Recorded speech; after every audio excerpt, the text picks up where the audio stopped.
जय जगन्नाथ आपण मानक प्रज्योतिष वाल को स्वागत। सुदशा व्रत को नहीं मु आज पुणी गोटे नुआ वीडियो आनी। तो पूर्व जो आमर 2024 रे प्रथम सुदशा व्रत एप्रिल 18 तारिख होता से समय मत बहुत सारा कमेंट आसी जे सुदशा व्रत आमर मारा हो गला तो आमे केमिति कौन पूजा करूँ कि नहीं मारा हेले कौन हम तो से सुदशा व्रत मारा हो गले केमिति कौन आपण केमिति पूजा करेंगे कि नहीं केमिति कौन पूजा करेंगे मु आपन को ये वीडियो कहबी ता सहित आपण पुराणा व्रत जो मानकर रही आसुची तो पुराणा व्रत आपण कौन करेंगे हजिगले आपण कौन करेंगे व्रत केबे बदलेबे एमती छोट छोट कथा मु आपन को कहबी। देखो फास्ट मु आपन को मारा हवा कथा पछरे कहबी। मु फास्ट कहबी जे सुदशा व्रत हजिगले कौन करेंगे। देखंतु मु किछि मनगढ़ा कहानी कहूनी मो निज कहानी कहूँ बोधे आज के 2 वर्ष हो 2-3 वर्ष हो 2 वर्ष ना 2-3 वर्ष हो मोर गोटे थर व्रत हजि जाइतिला। मो निज कहानी मु आपन कहूँ मोर गोटे थर व्रत हजि जाइतिला केमती शुणु मो भाईर बाहागर थिला मु आम घर को जाइतिली तो से समय बहुत काम थिला सान भाई बाहागर बड़ भौणी तो बड़ भौणी केते दायित्व थिबो आपण माने बुझी पारथिबे। बापा माँ थिले मध्य गोटे बड़ भौणी दायित्व गोटे थाए जेहेतु सान भाई र बाहागर होउची केते काम धंदा कुणिया समस्त आसीबे अतिथि समस्त मन नहीं से समय चलवा पड़ो निजे जेहेतु भाईर बाहागर निजे ही सब करने को पड़ो तेणु मु बहुत व्यस्त भितर थी। तो एमती कि बाहागर मध्य सरीगला बाहागर बहुत भल सब ठीक हो गला। बाहागर गोटे 2 दिन पर मु एमती सबु बेले काम फाम सारिकिना मु गली गाधेवाई तो गाधेवा बेलू मु हठात देखिली जे तो मो व्रत जो डाहाण हाथ में मु बाहुरे पिंधि व्रत नाई मु पूरा पूरा आपन विश्वास करपे एबे मु कहूची किंतु से समय मो मन कौन होतला भगवान व्रतटा हजिगला केमिति हजिला मत केबे हजी ना एते वर्ष हो गला 10 वर्ष भितर केबे हजी नथिला तो व्रत केमिति हजिला या कहीकिना मु कली चारिआडे खोजिली मो बो को कहली मु कहली बो व्रतटा हजिगला आउ जो मैंने सब आसते आमर माई माई मैंने मो खुड़ी मैंने तो समस्ते खोजा खोजी मो भाउज भी कारण मो भाउज पाखे से दिन शोली तो से बेडटा को बहुत भल भाव माने खोजा खोजी कली बाईचान्स जदि झाड़ू मरारे माने पलि जाइथिबो डस्टबिन डब्बा को सेठी भी खोजिली माने मु चारिआडे खोजिली बाथरूम रे खोजिली सबआडे माने मते लागला ड्रेस भितरे मु से समय सालवार पिंधिली मु भाली सालवार भितरे बाईचान्स हाथ भितरे पशि जाइथिबो तो सबुआडे खोजिली खोजी सारा पर मत कोठी भी किछि मिलला नहीं। बहुत कांद लगिला भगवान को बहुत से दिन क्षमा मागिची माने एते बड़ भूलटा केमती मोर माने जानी शुणी हो कि अजाणत मत तो सेटा मो अजाणत होइतिला जानी शुणी तो केही एते बड़ भूल करि परिबे नहीं। मु पूरा कांदी बोबे जहाँ कौन करी मत किछि भी बुद्धि देखा हलानी समस्ते खोजिले आम घरे समस्ते खोजिले 2-3 घंटा धरिकिना समस्ते खोजिले किंतु जमारू से सुदशा व्रत मते मिलला नहीं। तापर कौन करी मु मो सासू को कहली तापर दिन मो सासू आसबार थिला आम घर को चतुर्थी बाहागर थिला बोली तो मु तांको कहली एमती माँ मोर एमती व्रतटा हजिगला आ मु कौन करी तो मु तांको कहली तो मु तांको जेमती कहली से मते कहले हो ठीक अछि तू मन दुख करना मु घरे एक्स्ट्रा व्रत रखीचे मु ताको पूजा करी नहीं जिबे आ तू ताको पिंधि देबु किछि असुविधा हबो नहीं।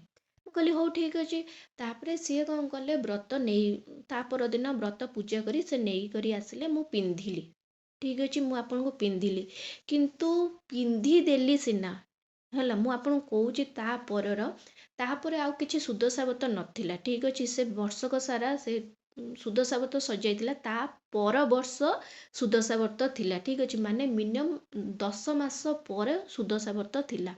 आपन विश्वास करेंगे मु से सुदशा व्रत पिंधिली पछे आपण विश्वास करेंगे तो से मत लगला सब ठीक हो गला जहाँ हो माँ सुदशा व्रत मत व्रतटे मिलगला किसी एबे असुविधा हेनी सब ठीक ठाक चलो କିନ୍ତୁ ଆପଣ ବିଶ୍ୱାସ କରିବେନି ସେ 10 ମାସ ଭିତରେ ନା ବହୁତ କିଛି କଷ୍ଟ ମୁଁ ଦେଖିଛି ହେଲା। ମାନେ ଏମିତି ମୋ ସ୍ୱାମୀ ବିଜନେସ୍ କରନ୍ତି, ତାଙ୍କର ବିଜନେସ୍ର ଲସ୍ ହବାର ମୁଁ ଦେଖିଛି। ମାନେ ବହୁତ କିଛି ଅସୁବିଧା ଦେଖିଛି, ଦେହ ଖରାପ ହବାର ଦେଖିଛି, ପଇସା ଠିକ୍ ସମୟରେ ଆସିବାର ନ ଆସିବାର ବି କଷ୍ଟଟା ମୁଁ ଦେଖିଛି। ମାନେ ସତରେ ଯାହା ମାନେ ଆମେ ଭାବୁ ନାହିଁ ପୁରାଣ ପୋଥିରେ ଯାହା ଲେଖାଯାଉଛି ତାହା ମିଛ ହେଇପାରେ, କିନ୍ତୁ ମୁଁ ନିଜେ ଅଙ୍ଗେ ଲିଭେଇଛି। ମୁଁ ଆପଣଙ୍କୁ କହୁଛି ଯେ ପୁରାଣରେ ପୋଥିରେ ଯାହା ଲେଖାଯାଉଛି, ଯାହା ପୂର୍ବପୁରୁଷମାନେ ଦାବି କରି ଆସୁଛନ୍ତି, ହଁ ବ୍ରତଟି ହଜିଗଲେ ଆପଣଙ୍କ ପାଇଁ ବହୁତ ଖରାପ। ଆପଣ ସେଇ ସୁଦଶା ବ୍ରତ ବହିରେ ପଢ଼ିଥିବେ କେମିତି ରାଜାଙ୍କର ଅବସ୍ଥା ହେଇଥିଲା, ରାଣୀଙ୍କର ଅବସ୍ଥା ହେଇଥିଲା। ଠିକ୍ ସେହିପରି ମୋର ବି ଅବସ୍ଥା ହେଇଥିଲା ସେଇ 10 ମାସ ପାଇଁ।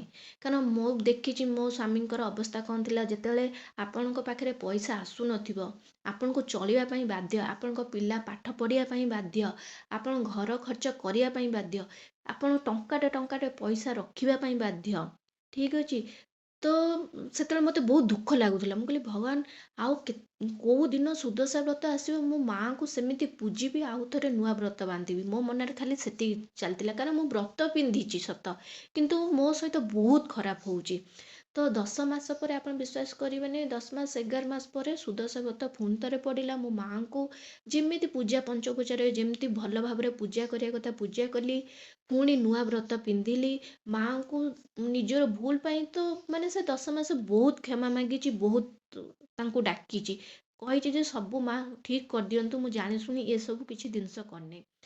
ତାପରେ ମା, ଆପଣ ବିଶ୍ୱାସ କରିବେନି ସୁଦଶା ବ୍ରତ ଯେବେ 11 ମାସ ପରେ ପଡ଼ିଲା, ମୁଁ ଯେତେବେଳେ ପୂଜା କଲି ପୁଣି ନୂଆ ବ୍ରତ ପିନ୍ଧିଲି, ତାପରେ ଆପଣ ବିଶ୍ୱାସ କରିବେନି ଆପେ ଆପେ ସବୁ ଠିକ୍ ହେଇଗଲା। ଆପଣଙ୍କୁ ମାନେ ବିଶ୍ୱାସ ହଉନଥିବ, କିନ୍ତୁ ଏଇଟା ସତ ଯେ ଆପେ ଆପେ ସବୁ ଠିକ୍ ହେଇଗଲା। ସବୁ କିଛି ଏବେ ପୁଣି ସବୁ କିଛି ଠିକ୍ ଚାଲିଲା, ଠିକ୍ ହେଲା। ତ ତାପରେ ଟିକେ ଆଶ୍ୱସ୍ତି ମିଳିଲା, ଯାହା ହଉ ମାଆଙ୍କର ଆଶୀର୍ବାଦ ମୋତେ ମିଳିଲା। ତେଣୁ ମୁଁ ଆପଣମାନଙ୍କୁ ଖାଲି ଗୋଟେ କଥା କହିବି, ଯାହା ହଉ ପଛେ ସୁଦଶା ବ୍ରତ ଆପଣ ଯଦି ପିନ୍ଧୁଛନ୍ତି ହାତରେ, କେବେ ବି ତାକୁ ହଜିବା ପାଇଁ ଦିଅନ୍ତୁନି, ହାତରୁ ବି ମଧ୍ୟ ଖସିବା ପାଇଁ ଦିଅନ୍ତୁନି ଦୟାକରି। କାରଣ ମୋର ଯେଉଁ ଅବସ୍ଥା ହେଇଛି, ମୁଁ ଚାହୁଁନି ମୋର ଭାଇ ଭଉଣୀମାନଙ୍କର ସେମିତି କିଛି ଅବସ୍ଥା ହଉ। ଠିକ୍ ଅଛି, ଏଇଟା ହେଲା ମୋର ଗୋଟେ ଛୋଟ ଅନୁଭୂତି, ମୁଁ ଆପଣଙ୍କୁ ଜଣେଇଲି। ତ ଆପଣ ଦେଖନ୍ତୁ, ଫାଷ୍ଟ ମୁଁ ଆପଣଙ୍କୁ କହୁଛି ହଜିଗଲେ ଆପଣ ଯେଉଁ ବ୍ରତ ପାଉଛନ୍ତି, ଆପଣ ଯଦି ପୁରୁଣା ବ୍ରତ ରଖିଛନ୍ତି ତ ତାକୁ କେମିତି ପୂଜା କରିବେ। ତ ଯେତେବେଳେ ହଜିଯାଉଛି ତ ସେ ବ୍ରତ ତ ହଜିଗଲା, ଯେଉଁଟା ଆପଣ ଏକ୍ସଟ୍ରା ପୁରୁଣା ବ୍ରତ ରଖିଥିବେ ତ ସେ ପୁରୁଣା ବ୍ରତକୁ ଦେଖିନା ଗୋଟେ ଭଲ ଦିନ, ଯେମିତି ଗୁରୁବାର ହଉ, ଆପଣ ପୂର୍ଣ୍ଣିମା ହଉ, ଦଶମୀ ତିଥି ହଉ, ଗୋଟେ ଭଲ ଦିନରେ ଆପଣ କ'ଣ କରିବେ, ସେ କ'ଣ କରିବେ, ମାଆଙ୍କୁ ଯେମିତି ପୂଜା କରିବା କଥା କରିବେ। ତା ସହିତ ସେ ବ୍ରତକୁ ଟିକେ ହଳଦୀ ପାଣିରେ ପୁରା ଭଲ ଭାବରେ ଧୋଇଦେବେ। ତାପରେ ପଞ୍ଚାମୃତରେ ଟିକେ ସଫା କରିଦେବେ, ନହେଲେ ଟିକେ କଞ୍ଚା କ୍ଷୀରରେ ମଧ୍ୟ ଆପଣ ଧୋଇଦେବେ। ଧୋଇକରି ତାକୁ ଚନ୍ଦନ ସିନ୍ଦୁର, 10ଟି ଦୁବ, 10ଟି ବରକୋଳି ପତ୍ର, ତାପରେ ଫୁଲ ଆପଣ ଅର୍ପଣ କରିବେ, ଚନ୍ଦନ ସିନ୍ଦୁର ଅର୍ପଣ କରିବେ। ଅର୍ପଣ କରିସାରିଲା ପରେ ଆପଣ ସେଦିନ 10ଟି ମଣ୍ଡା ପିଠା, ସିଝା ମଣ୍ଡା ପିଠା ତିଆରି କରିବେ। 10ଟି ସିଝା ମଣ୍ଡା ପିଠା କରି ଆପଣ କ'ଣ କରିବେ, ତାକୁ ପାଣି ଛଡ଼େଇ କ'ଣ କରିବେ, ଭୋଗ ଲଗାଇବେ। ଭୋଗ ଲଗାଇବେ, ଦୀପ ଧୂପ ଯେମିତି ଆପଣ ସୁଦଶା ବ୍ରତରେ ପୂଜା କରନ୍ତି ସେମିତି ପୂଜା କରିସାରିଲା ପରେ 10 ଗୋଟି ମଣ୍ଡା ପିଠା କରିବେ। 10 ଟଙ୍କା ପଣା ଯଦି ଭୋଗ କରିପାରୁଛନ୍ତି କରନ୍ତୁ, କିନ୍ତୁ ଆପଣ 10 ଗୋଟି ମଣ୍ଡା ପିଠା କରି ଆପଣ କ'ଣ କରିବେ, ଭୋଗ ଛଡ଼େଇ ସାରିଲା ପରେ ଆପଣ ବ୍ରତ କଥା ପଢ଼ିବେ, ମାଆଙ୍କର ନାମ ନେବେ, ମାଆଙ୍କର ମନ୍ତ୍ର ଜାପ କରିବେ। ତାପରେ ସେ ବ୍ରତକୁ ଆପଣ ପିନ୍ଧି ପାରିବେ, ହଜିଗଲେ ଆପଣ। ଏବେ ଚାଲନ୍ତୁ ଜାଣିବା ଯେ ପୁରୁଣା ବ୍ରତ କ'ଣ କରିବେ। ପୁରୁଣା ବ୍ରତ ଦେଖନ୍ତୁ, ଆପଣ ଧରକ 10 ବର୍ଷ ହେଇଗଲାଣି ପୂଜା କରୁଛନ୍ତି, ବ୍ରତ ଗୁଡ଼ା ଅଛି, ଯଦି ବ୍ରତ ଭଲ ମାନେ ଭଲ ଭାବରେ ଅଛି, ଛିଣ୍ଡି ନାହିଁ କି କିଛି କଳା ପଡ଼ିନାହିଁ, କିଛି ହେଇନି, ତ ସେ ବ୍ରତକୁ ଆପଣ କ'ଣ କରିବେ, ଗୋଟେ ବ୍ରତ ପେଡ଼ି କରିପାରିବେ। ଆପଣ ଚାହିଁବେ ଯଦି କାଠର କରିପାରିବେ, ନହେଲେ ପିତ୍ତଳର କରିପାରିବେ। ଆପଣଙ୍କ ସୁବିଧା ଅନୁସାରେ ଗୋଟେ କରି ଆପଣ କ'ଣ କରିବେ, ସେ ବ୍ରତକୁ ଦେଖନ୍ତୁ, ମୁଁ ଆପଣଙ୍କୁ ଭିଡ଼ିଓ ଦେଖିଦେଇଛି, ମୋର ଗୋଟେ କାଠର ଏଇ ଛୋଟ ପେଡ଼ି ଅଛି। ସେଇ ପେଡ଼ିରେ ମୁଁ କ'ଣ କରୁଛି, ଯେତିକି ପୁରୁଣା ବ୍ରତ ରହୁଛି ଆପଣ ବ୍ରତକୁ ରଖିପାରିବେ। କିନ୍ତୁ ଯଦି ଆପଣଙ୍କ ବ୍ରତ ଦେଖନ୍ତୁ ବହୁତ ବର୍ଷ ରହିସାରିଲା ପରେ କିଛିଟା ବ୍ରତ ପାଣି ଲାଗିକରି ମଧ୍ୟ ଛିଣ୍ଡିଯାଏ, ଛିଣ୍ଡି ଯାଏ କି କଳା ପଡ଼ିଯାଏ, ଯଦି ସେମିତି କିଛି ବ୍ରତ ଆପଣଙ୍କ ଛିଣ୍ଡି ଯାଉଛି, ଆପେ ଆପେ ଯଦି ଆପଣ ନିଜେ ଛିଣ୍ଡେଇବେନି, ଯଦି ଆପେ ଆପେ ଛିଣ୍ଡିଗଲା କି ରହି ରହି ଛିଣ୍ଡିଗଲା କି ପୁରା କଳା ପଡ଼ିଗଲା, ଫିମ୍ପି ଲାଗିଗଲା, ତାହେଲେ ଆପଣ ଗୋଟେ ଯେଉଁ ବାରରେ ପୂଜା କରୁଛନ୍ତି, ମାନେ ଗୁରୁବାର ପୂଜା କରୁଛନ୍ତି, ଗୁରୁବାର କେବେ ବସେଇବେନି, ବିସର୍ଜନ କରିବେନି, ପାଣିରେ ଆପଣ ବିସର୍ଜନ କରିପାରିବେ ପରେ। ଯେମିତିକି ସୋମବାର ଆପଣଙ୍କ କିଛି ଅସୁବିଧା ନାହିଁ, ସୋମବାର, ବୁଧବାର, ଶୁକ୍ରବାର, ତ ଏଇ ବାରରେ ରବିବାର ଆପଣ ବିସର୍ଜନ କରିପାରିବେ ଯଦି ଆପଣ ପୂଜା କରୁନାହାନ୍ତି ସେ ବାରରେ। ସେହିପରି ଆପଣ ଦଶମୀ ତିଥି ଦେଖିବେ, ପୂର୍ଣ୍ଣିମା, ଅମାବାସ୍ୟା, ସଂକ୍ରାନ୍ତି, ଏସବୁ ଦିନରେ ଆପଣ ଉଜେଇବେନି ଆପଣ କ'ଣ କରିବେ, ଦେଖିକରି ବ୍ରତକୁ ଆପଣ ପୁରୁଣା ବ୍ରତକୁ ବିସର୍ଜନ କରିପାରିବେ। ନହେଲେ ଯଦି ଆପଣଙ୍କ ପାଖରେ ଭଲ ବ୍ରତ ଅଛି, ତାହେଲେ ଆପଣ ସେମିତି 10 ବର୍ଷ ହଉ 12 ବର୍ଷ ହଉ ଆପଣ ସେମିତି ରଖିପାରିବେ ସେଇ ପେଡ଼ି ଭିତରେ। ଏବେ ଚାଲନ୍ତୁ ଜାଣିବା ବ୍ରତ। ଯଦି ଆପଣ ଦେଖନ୍ତୁ ବ୍ରତ ବାଇଚାନ୍ସ ହାତରେ ପିନ୍ଧିଛନ୍ତି, କୌଣସି କାରଣ ଛିଣ୍ଡିଗଲା କି ବ୍ରତଟି ବହୁତ ଅସନା ଦେଖାଉଛି, ଆପଣ କେମିତି କେବେ ବଦଳେଇବେ, କେବେ ତାକୁ ଚେଞ୍ଜ କରିକିନା ନୂଆ ପିନ୍ଧିବେ। ଦେଖନ୍ତୁ ବ୍ରତ ଯଦି ଆପଣ କିଛି ସେମିତି ଅସୁବିଧା ହେଲା, ବ୍ରତକୁ ଆପଣ ଯେଉଁ ଭଲ ଦିନ ଦେଖି, ଯେମିତିକି ଗୁରୁବାର ହଉ, ପୂର୍ଣ୍ଣିମା, ଦଶମୀ ତିଥି କି କୌଣସି ଆପଣଙ୍କ ପୂଜା ପର୍ବ ପଡ଼ୁଛି, କି ଆପଣ ଯେକୌଣସି ପୂଜା ପର୍ବ ହଉ, ଯେମିତିକି ଆଗକୁ ପର୍ବ ଯଦି କୌଣସି ଛୋଟ ମୋଟ ଧରକ ଆପଣ ଦୋଳ ପୂର୍ଣ୍ଣିମା ହେଲା କି ଆପଣଙ୍କ ଗୋଟେ ଭଲ ଜନ୍ମାଷ୍ଟମୀ ପର୍ବ ହେଲା, ତ ଏସବୁ ଦିନରେ ଆପଣ କ'ଣ କରିବେ, ତାକୁ ପିନ୍ଧି ପାରିବେ, ଠିକ୍ ଅଛି, ପିନ୍ଧି ପାରିବେ, କିନ୍ତୁ ସେ ଦିନରେ ଆପଣ ବଦଳେଇବେ ନାହିଁ, ଠିକ୍ ଅଛି। ଆପଣ ଅଲଗା ଦିନରେ ବଦଳେଇ ପାରିବେ, ଯେମିତି ହାତରୁ ଖୋଲି କରି ଆପଣ ଖୋଲିବେ ନାହିଁ ସେଦିନ, ଠିକ୍ ଅଛି। ଯେମିତିକି ଗୁରୁବାର ଦିନ, ପୂର୍ଣ୍ଣିମା ଦିନ, ଭଲ ଦିନରେ ଆପଣ ବିଲକୁଲ ବି ହାତରୁ ଖୋଲିବେ ନାହିଁ। ତା ପରଦିନ ଆପଣ କ'ଣ କରିବେ, ପୂଜା କରି ରଖିଥିବେ ଗୋଟେ ବ୍ରତକୁ ଆପଣ ସେଦିନ ବଦଳେଇ ପାରିବେ, ଠିକ୍ ଅଛି। ଯେମିତିକି ଆପଣ ସୋମବାର ଯଦି କୌଣସି ପୂଜା, ଏବେ ଶ୍ରାବଣ ମାସ ସୋମବାର ପଡ଼ୁଛି, ତ ଆପଣ ଯେହେତୁ ସୋମବାର ପୂଜା କରୁଛନ୍ତି, ତ ସୋମବାର ଆପଣ ବଦଳେଇ ପାରିବେନି। ବୁଧବାର କିଛି ଆପଣଙ୍କର ପୂଜାପୂଜି ନାହିଁ, ତ ବୁଧବାର ଚାହିଁବେ ଯଦି ଆପଣ ବୁଧବାର ଦିନ ବଦଳେଇ ପାରିବେ, ଠିକ୍ ଅଛି। ଆପଣ ଶୁକ୍ରବାର କିଛି ଯଦି ପୂଜା କରୁନାହାନ୍ତି, ଶୁକ୍ରବାର ଆପଣ ମଧ୍ୟ ବଦଳେଇ ପାରିବେ। ଯଦି ଶୁକ୍ରବାର ଆପଣ ସନ୍ତୋଷୀ ମା ପୂଜା କରୁଛନ୍ତି କି ମାଙ୍କର ପୂଜା କରୁଛନ୍ତି, ତାହେଲେ ମଧ୍ୟ ଆପଣ ଶୁକ୍ରବାର ବଦଳେଇବେ ନାହିଁ। ସେହିପରି ଆପଣ ରବିବାର ଯଦି କିଛି ପୂଜା କରୁନାହାନ୍ତି, ତାହେଲେ ରବିବାର ମଧ୍ୟ ଆପଣ ବଦଳେଇ ପାରିବେ। ଏବେ ଚାଲନ୍ତୁ ଜାଣିବା ଯେ ସୁଦଶା ବ୍ରତ ମାରା କେତେବେଳେ ହୁଏ, ମାରା ହେଲେ କ'ଣ କରିବେ। ଦେଖନ୍ତୁ ସୁଦଶା ବ୍ରତ ବିଶେଷ କରି ଆପଣ ମୃତକ କି ଛୁତକ ସମୟରେ ହିଁ ମାରା ହୁଏ। ଯଦି ଆପଣ କୌଣସି ବ୍ୟକ୍ତି ମରିଯାଇଛନ୍ତି, ତାକୁ ଯଦି ଆପଣ ଛୁଇଁ ଦେଇଛନ୍ତି, ସେ ଶବକୁ ଯଦି ଛୁଇଁଛନ୍ତି, ଆପଣ ହାତରେ ବ୍ରତ ଅଛି, ତାହେଲେ ସେ ବ୍ରତ ମାରା ହେଇଗଲା। କିନ୍ତୁ ଆଉ ଗୋଟେ ଜାଗାରେ ମାରା ହେବ, ଯଦି ଆପଣ ଶବ ଧରକ ଆପଣଙ୍କର କିଏ ବନ୍ଧୁ ସେ ଶବକୁ ଛୁଇଁଛନ୍ତି, ସିଏ ଆସିକିନା ଯଦି ଆପଣଙ୍କୁ ଛୁଇଁ ଦେଲେ, ତାହେଲେ ମଧ୍ୟ ବ୍ରତ ଆପଣଙ୍କର ମାରା ହେଇଯିବ। ଆପଣଙ୍କର କୁଟୁମ୍ବରେ ଯଦି କିଏ ମରିଯାଇଛନ୍ତି, କିଏ ଚାଲି ଯାଇଛନ୍ତି, ତ ସେଥିରେ ମଧ୍ୟ ଆପଣଙ୍କ ଅଣସୁଧିଆ ଯେଉଁଟା ହୁଏ, ମୃତକ ହୁଏ, ତ ସେଥିରେ ମଧ୍ୟ ଆପଣଙ୍କର ବ୍ରତଟି ବି ମାରା ହୁଏ। ଯଦି ଜଣଙ୍କ ଘରେ ଅଣସୁଧିଆ ଚାଲିଛି, ଠିକ୍ ଅଛି, ମୁଁ ଏଟା ବି କହିଦେଉଛି, ତ ଆପଣ ଯଦି ଭୁଲ ବଶତଃ ତାଙ୍କ ଘରକୁ ଯାଇ ଆପଣ ଯଦି ତାଙ୍କୁ ଛୁଇଁଲେ ମଧ୍ୟ, ତାହେଲେ ମଧ୍ୟ ଆପଣଙ୍କ ବ୍ରତ ମାରା ହେବ, ଠିକ୍ ଅଛି। ଏବେ କେତେଟା କେସ୍ କହିଦେଲି, ଆପଣ ଯଦି ଶବକୁ ଛୁଉଁଛନ୍ତି ମାରା ହେଉଛି, ଯଦି ଆଉ ଜଣେ ଶବକୁ ଛୁଇଁ କରି ଆପଣଙ୍କୁ ଛୁଇଁଲେ ମଧ୍ୟ ମାରା ହେବ।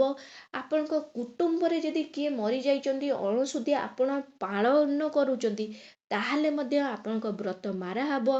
ଯଦି ଆପଣଙ୍କର ପଡ଼ୋଶୀ ତାଙ୍କର ଅଣସୁଧିଆ ଚାଲିଛି, ଆପଣ ତାଙ୍କ ଘରକୁ ଯାଇ ଆପଣ ଯଦି ତାଙ୍କୁ ଛୁଇଁ ଦେଉଛନ୍ତି, ଯଦି ଛୁଉଁଛନ୍ତି, ତାହେଲେ ମଧ୍ୟ ଆପଣଙ୍କର ବ୍ରତ ମାରା ହେବ।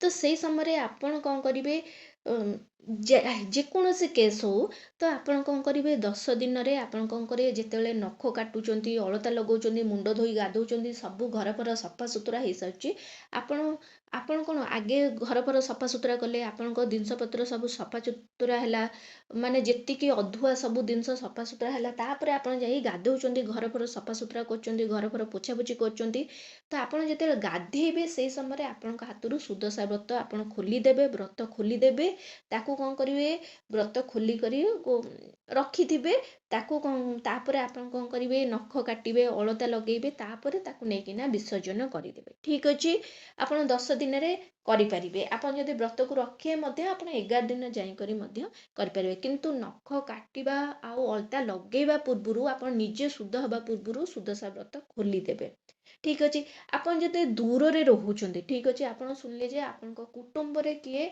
चली जाइचंती तो दूर रे जदि रोहुचंती ताहाले आपन कोन करिवे देखंतु दूर रे जदि रोहुचंती मुक्तक समय रे ताहाले आपन जदि पालुचंती तो आपनकर व्रत मारा हबो नाही ठीक अच्छे आपन जेहेतु आपन छुई नाहांती खाली शुणिचंती खाली मानुचंती आपन व्रत मारा हबो नाही किंतु देखंतु आमे कहूचे जे आमे छुईने किछि करने व्रत मारा होउनी किंतु आमर शाशु माने कहती पूर्वपुरुष माने कहती जेहेतु आमे पालन करूचे 10 दिन तो तेणुक आमे आमको से माने व्रतटा ही खोलीदबा ठीक कारण मो केस रे से आमर यदि किए चली जाऊँ मो शाशु जदि कहते मु 10 दिन पालन कर सारा पर से मते निजे ही कहते व्रतटा खोलिक विसर्जन करदेबू से मारा हो गला ठीक अच्छे तो सेटा आपणकर निष्पत्ति आपणकर घरे आपण कौन कहते आप हिसाब से व्रत उजेबे कि कौन करेंगे ठीक अच्छे किंतु 10 दिन पर आपण व्रत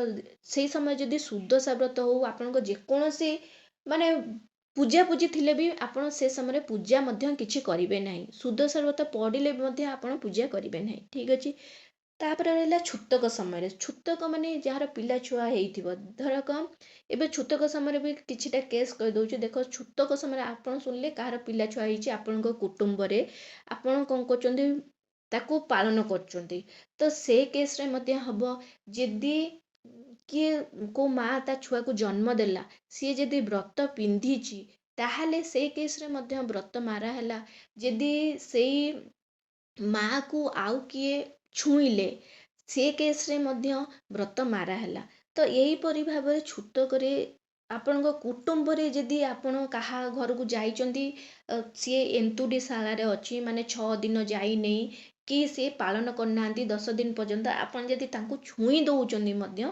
आपणकर व्रत मारा ही जाउची ठीक अच्छे तो से केस मध्य आपण 10 दिन हो तो 10 दिन कि 11 दिन रे आपण जेतेबेले मुंड धोई गाधेबे आपण नख काटिबे अलता लगेबे ता पूर्वरु आपण कोन करिवे सबू कौन करेंगे विसर्जन करदेवे आशा करछि ये छोट छोट कथा आपण मानको बहुत पसंद होइथिबो जदि पसंद होइछि ताहाले ये चैनल को जल्दी कर लाइक शेयर एंड सब्सक्राइब कर दियंतु नमस्कार।